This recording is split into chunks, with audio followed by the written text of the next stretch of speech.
This Skit is known for a few things. Being very hard-hitting,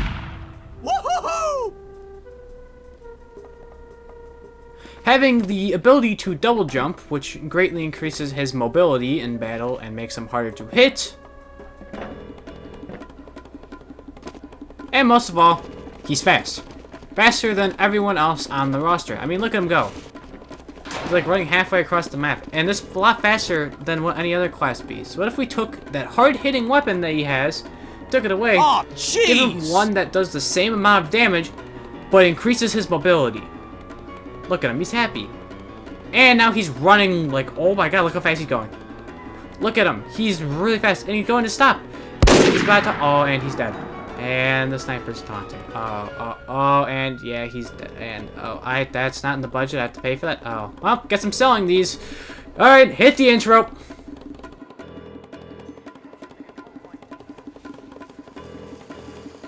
Now to start, we're gonna go over this weapon's stats because the stats, you know, is generally what puts a weapon apart from the, you know, their stock counterparts. And these stats are actually what make it very fun to use. So.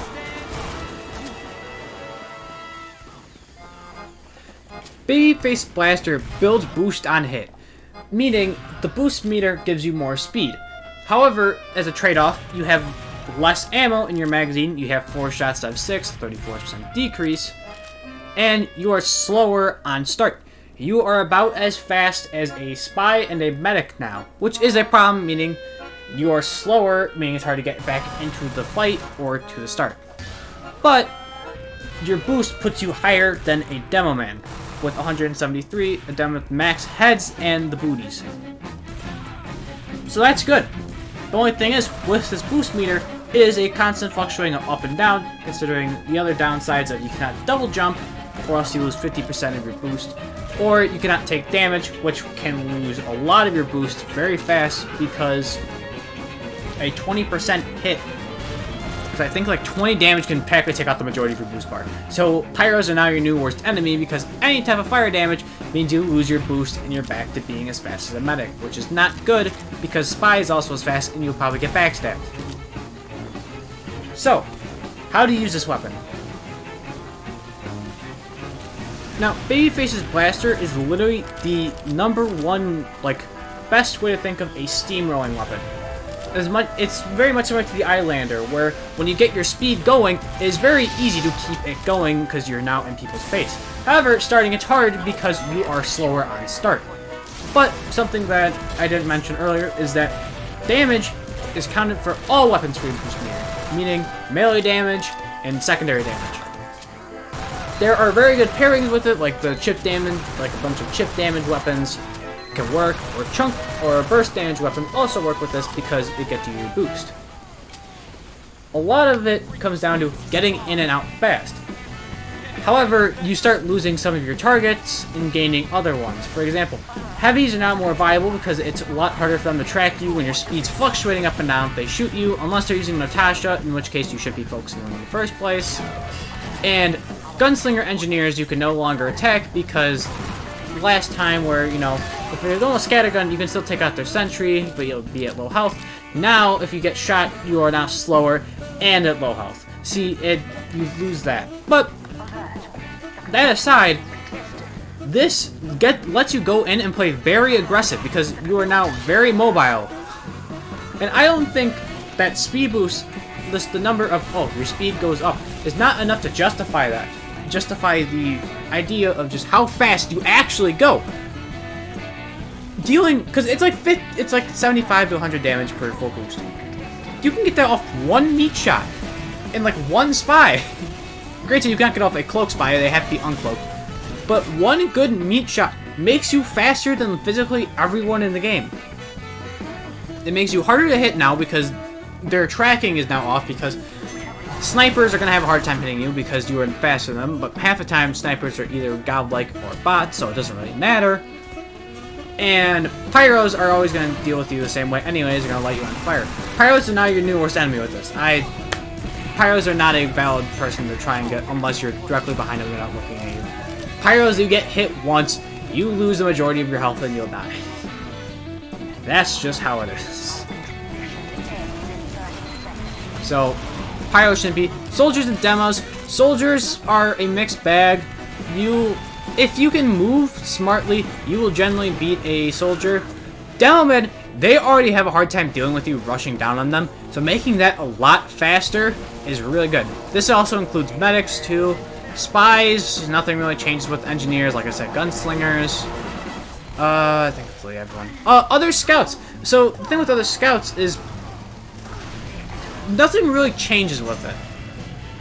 Because it's not exactly harder to hit you. It's actually harder for both of you to track since your speed keeps moving up and down, which is kind of the same way why heavies have now valid targets. If your speed's going up and down, they have to adjust for you, not you for them. Because especially for heavies are generally stationary, like sentries. They don't move. But you keep moving. You will move faster and slower. So that makes it valid. Granted, you have to hope to God they don't just get a crit and kill you. Alright, now the weapon pairings. Now, I don't actually think that there's a bad weapon to pair with this. There are probably some very unfavorable weapons to pair with this thing, but I think technically every scout weapon is at least semi-viable with this. Because, hear me out, Babyface, it's all about getting the boost. If you're running a weapon, you're running it to either help you get boost, or to stop you from losing boost. And that's where we start with the pistols in this case. Scout has 3 of them: the pistol, winger, and the funny, good old Pretty Boys Pocket Pistol. The pistol is probably the most average out of all of them. It's practically overshadowed by its cousin, Pretty Boy's Pocket Pistol, but it's still an alright weapon to use. Pretty Boy's Pocket Pistol, practically better than the normal pistol in every way except less bullets in the mag, but even then, that's not a real downside because, I don't know, you're probably using it to just chip someone off at the end anyways. And it gives you health, which already makes it better than the normal pistol. The winger, now, one of the biggest problems with Babyface is you can't double jump. The winger helps you alleviate that, especially at the start, because at the start when you can't double jump, it gives you more vertical mobility if you pull it out. So, it's one of those, if you're good at getting, like, jumps, it's perfectly fine. And it's probably one of the better weapons to use. But, if you have full boost, you're running around, you're not really jumping much, it starts to become useless. So, it's one of those, it's possible to use, but don't. Then we have the cleaver. The cleaver is a really good burst weapon because you hit someone with it and you'll get a lot of your boost speed and you'll start running a lot faster. Granted, it can be hard to hit, especially on some like scouts and such. So, take that as you will, because then you won't have a secondary weapon. The 3 liquids on scout are Mad Milk, Bonk, and the Critical. The Critical is probably the weakest. The Critical, yes, while it gives Babyface mini crits, Scout already does 100 damage on shot, and is generally not, you just generally don't want to be using that. Bonk. Now, Bonk, actually, when you have Bonk on, you get shot. Since you don't take any damage, your boost stays the same.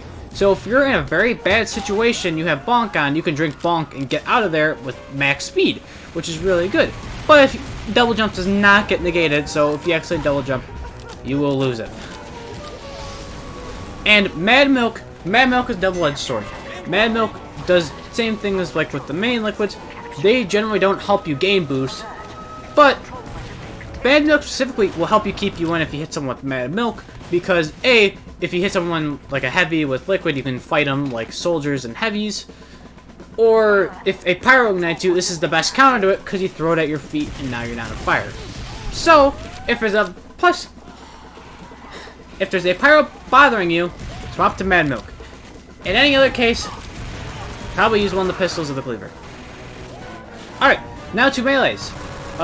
We actually have some bad ones here. So, Fan at War. Don't. You can try and like combo it where you hit him with the melee to get the crits on him and fire it. But that's wasting a lot of time you could be using just to, you know, shoot him.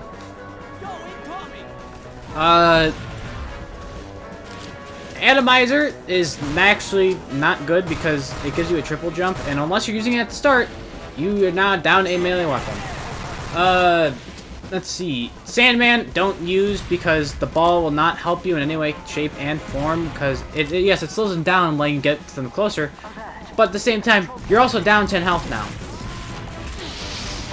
My two favorites to run with this are actually the Rap Assassin and the good old-fashioned Candy Cane.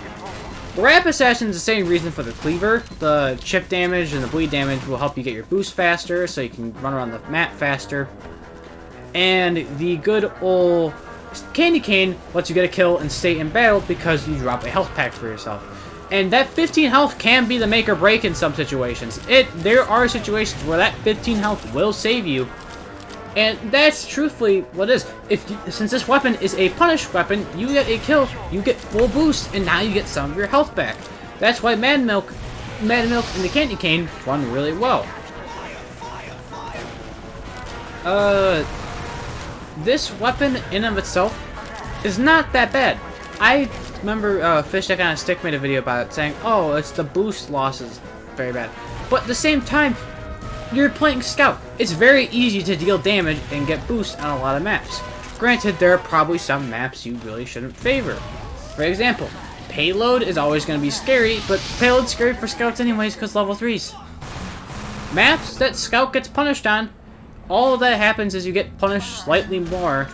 But maps that Scout thrives on, like King of the Hill and Capture Point maps, Scout thrives even more on because he now has more movement to go around. So it's very much, this weapon's very much a give or take out of all of them. And personally, is one of my favorite weapons. For Scout at least. Alright. That's about everything. Next week. Remember, I always like saying, comment.